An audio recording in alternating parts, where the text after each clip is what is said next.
NFL is MOE, money over everything. What's up, Solutionaries? Maj Toure here. We got to talk about this Shadeur Sanders situation. Now, obviously, y'all know I'm nominally involved in football, right? A lot of us were supposed to not even be watching football. Half of the country at one point hated it because they gave Colin Kaepernick and let him take a knee. The other half felt like they blackballed him. So the fact that the NFL is still around is a testament to how so many people get distracted and don't really stick to the principles that they say they're about. But nonetheless, the point being is I'm not super involved in sports in general.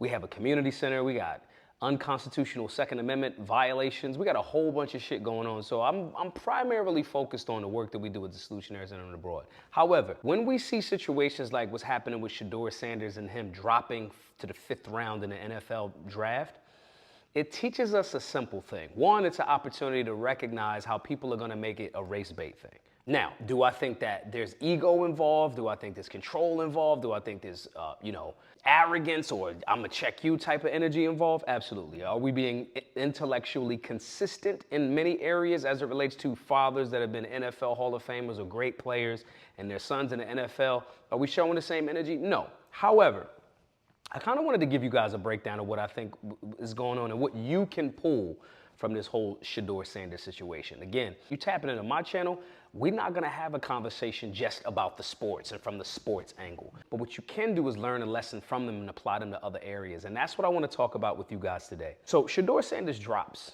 5th round. Got all of the flash. He's Deion Sanders' son. Got the flash, got the NIL money. He's a millionaire already in college. That presents a potential problem for ownership in the sense of how does that energy or how does that, I already have the stuff, I got the millions. Is this person going to be willing to work to become a better quarterback? And a quarterback position, more so than anything in football, is a very dominant position because everything goes through the quarterback. So if this quarterback come through and he already got the millions, he already got a bad energy or good energy, all of that is evaluated and factored in. That's one step. The other step is his father is Deion Sanders. Deion Sanders is a Hall of Fame player, again, very outspoken on certain issues, all of this other good stuff. He made some statements about, I don't want my son to go here, I don't want my son to go there, as a father would. The difference in this scenario is Deion Sanders is connected via media and the NFL. So if you're a general manager or an owner, you don't want your team or your coaching staff to be undermined by somebody that could give negative PR to the press, true or false, somebody that could influence the decisions of the general manager and or the coaching staff or whatever, because they're a Hall of Fame legendary connected player or, ex-NFL player. That presents a potential problem. Another issue is, can main man play? Is he a dominant force on the football field? And the reality is he was not a dominant force on the football field. Can that change as he gets into the NFL? Absolutely. Does he have all the ingredients and resources for that to change in the NFL? Absolutely. But that still remains to be seen. If you don't know that fucking answer, there's no knowing the answer. And if I'm the coach that is responsible and accountable, I gotta respond to the GM, and the GM got to respond to the owner. And if the owner looks at this like this, we might sell some jerseys in the beginning, but this might fuck up our playoff ambitions, our championship ambitions. It might shit in the money pile a little bit later. Nobody wants to get hit with that. That's the reason why labels and A&Rs, right, record labels, the A&Rs, the label says they need to have this many followers, they need to have this many singles as independents, they need to have this many YouTube subscribers. Even if the person shows up and the music is trash, the A&R is going to protect their ass by saying, hey, here was the formula. They had all of these things. They might even ignore more talented people because those talented people don't have the stats, per se. So saying this to say, shit roll downhill and nobody on that ladder wants the shit rolling on them. So they play it very, very safe.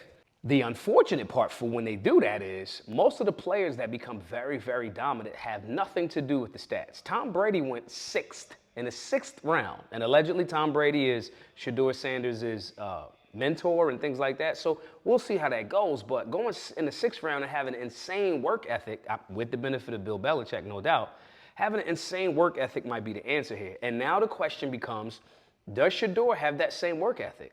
If my dad was already famous, I'm famous, I'm the talk of the town, I already got the millions from the NIL situation, I'm already experiencing rap life, What am I aspiring towards? Do we think that Shadeur Sanders has the drive and the passion for the game to be the dominant player like his dad may have had at wide receiver? Does he have that dog in him, as football players say, right? I don't know, to be honest. I don't know. I think that when you win a little bit and you don't like losing, that's different than having the passion to become the greatest, the drive, the intensity. Again, that Tom Brady shit, that plays a part. Now, some people are going to go, well, this is about race. I could understand why they say that, but I disagree with it. It's not about race because they played you because the first few, come on, how many fucking black quarterbacks went, right? So it's not about race in that sense. But I do think that there's a tinge of how dare you uppity Negroes, meaning the Sanders family, how dare y'all come in demanding what you want. We saw the situation happen with LeBron James, but LeBron James is a dominant player, connected, and still in the NFL. We saw this with the big baller brand, okay? With the dad coaching his sons into success in the NBA. Ownership does not want to initially place themselves in a position where you almost got a family or a brand operating as if they're their own GM, their own general manager. Not because it's race-based, but because if I'm the power person, I'm the owner, I need the employee to make sure that he understands or she understands that he and the extension, their brand and their family, they come up under the rules of my home when I'm employing you for whatever $1 million deal that Shadeur is going to get. And that's just the reality of it. But when you tie that to how the Manning brothers and their father were approached, it's like, they didn't give them, this one looks like, oh, he's confident, he's this, he's that, he's a dog on the field. But for some reason, when it comes to Shadeur, it seemed like it's coming off a little like, oh, he's arrogant. I don't even believe in that word. I believe in producing results. If you an asshole and you produce results, that's all I care about, right?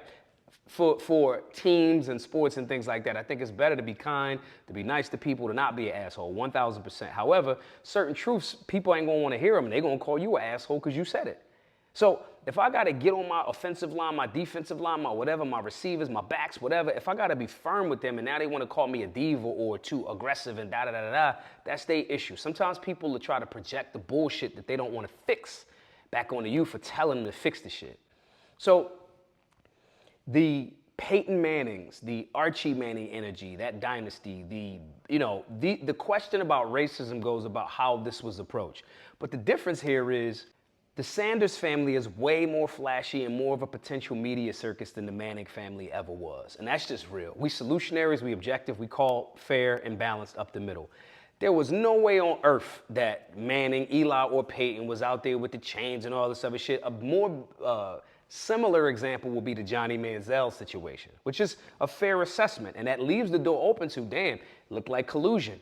But by the NFL GMs and managers and owners, damn, it looks like that. Because to me, the very same team that his father said, I'm not going to let him go. I don't want him to go to Cleveland. And then everybody colludes and then he gets to go to Cleveland. That just is either super ironic karmically for Deion, or they colluded to, na-na-na-na-na, you're going to do what we tell you to do. It could be whatever. But my point is, the race argument loses legs when there was all them other black dudes. Now, exploiting black dudes and them getting money for playing the game that they love, some people call that slavery. I just don't. Do I think that those men should collectively work to improve their communities with the economics that they get from it? Yes. I think it's a slave mentality to make $100 million and give $100 million right back to a system without improving the community that developed you to even be worthy of getting that $100 million. That's the reason why we do so much community work at the Solutionary Center and abroad. Black Guns Matter, Solutionary Lifestyle, all that other stuff. You develop the communities, and the communities become safer, and ironically, your next generation and even yourself starts to improve too. So I think it's stupid for them to not do that. But it's not slavery for them to get a contract and have a nice house and have nice homes and have nice things. That's not slavery by any stretch of the imagination. And anybody that says that is really being really disrespectful to people that have had elders or ancestors that were involved in slavery in some, in the captive side of it. It's just disrespectful. So it's not a slavery situation. The race component, I could understand where they're coming from, but at the same time, I'm like, there's too many arguments against that. And there's too many things that are from a power perspective. Most of the people that's arguing this from a race-based perspective don't understand how power goes. Most of those people have never employed somebody. Most of those people have not been super in charge of a company, super in charge of a brand, super in charge of their own house to say, this needs to be ran this way. because I'm handling all of the bills. I am responsible for all these people. And that also turns into, I have to understand that as the brand, a Shadeur Sanders or any football player or any major league player on any level has to recognize that my actions and choices can feed or starve a damn near a small economy. If Shadeur does this right and becomes super dominant, he could generate hundreds of millions of dollars for his brand outside of his actual contract. If he does this right and proves all of the naysayers wrong. Similar, if he shows up and I'm the employer, the owner of the Cleveland Browns, the owner of any of the other teams that passed him over multiple times, I go, if I pick this person and I know he's not a super dominant player with no questions that I'd be willing to make to take that risk, if I do that and I get burnt on the back end, I am going to impact the economy of a lot of my employees on a small level. So these are things that ownership and management has to think about. Team chemistry is a thing. Some of those dudes are strong but emotionally weak. And if he shows up and he rah, rah, rah, and they start sinking and their production sinks because they intimidated by him, you have to factor that in.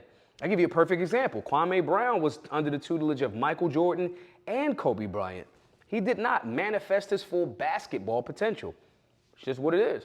So there's so many factors that a lot of people that are giving their perspective on this don't really understand. And it's easy to just go right to the race card, but it's just as easy to deny the race card. And it's also a balanced approach to say some of the things that happen in the minds of men, y'all uppity, y'all think y'all gonna be in charge, that could be ego-based or race-based. But in reality, Shadeur now has the power actually back in his hands. The camera's still gonna be on him, but he has the ability now to work hard, get the job, and really genuinely build into this concept of, I am the man. He can go the Tom Brady route. The only thing that is stopping him from doing that is if he's gonna be serious about the craft and not about the flash and the bling and the Miami lights, the LA lights and Hollywood, all of that media glitz and glam. If he can dial in and genuinely kill it, he has the potential to work hard and be one of the greatest to ever do it. We've seen it across all of the sports and different disciplines. Michael Jordan dropped from his high school team initially, right? Michael Jordan passed over in the NBA draft. Kobe Bryant traded by the Charlotte Hornets. Steph Curry, everybody was like, oh, he's too small, he's never da-da-da-da-da-da-da. The work will instill your value, and you have the ability to destroy all of the naysayers. And that's the reason why I'm doing this video, because that's the conversation for you. That's the conversation for you. It doesn't matter where you were drafted in this life. It matters how much work you're willing to put in to support the things, yourself, personal development, get well-rounded to understand that you become more and more of a brand, and you can then serve more and more people, but you gotta get yourself in position first. And you do that by making sure that your daily activities are in alignment with things that are going to feed you and grow you for more prosperity so you can give to others. But that's based on your work, not necessarily where you were drafted. This is the reason why we made the Solutionary 9. We run into shooters, but they are out of shape. We run into out of shape people, but they don't know nothing about guns. We run into people that know something about guns, but know nothing really about civics outside of the Second Amendment. The Solutionary 9 is 9 daily activities to make sure that you're well-rounded. Meal plans, workout drills, shooting drills, routines, civics class, firearms basics, understanding imminent threat, classes and curriculums, and more continuing that everybody can get for $99 for the rest of their life. They take these classes and this curriculum, this Solutionary 9 daily activities, for the rest of their life to self-improve. Doesn't matter where you were born, doesn't matter your skin tone, doesn't matter where you were drafted, just matters the work that you put in.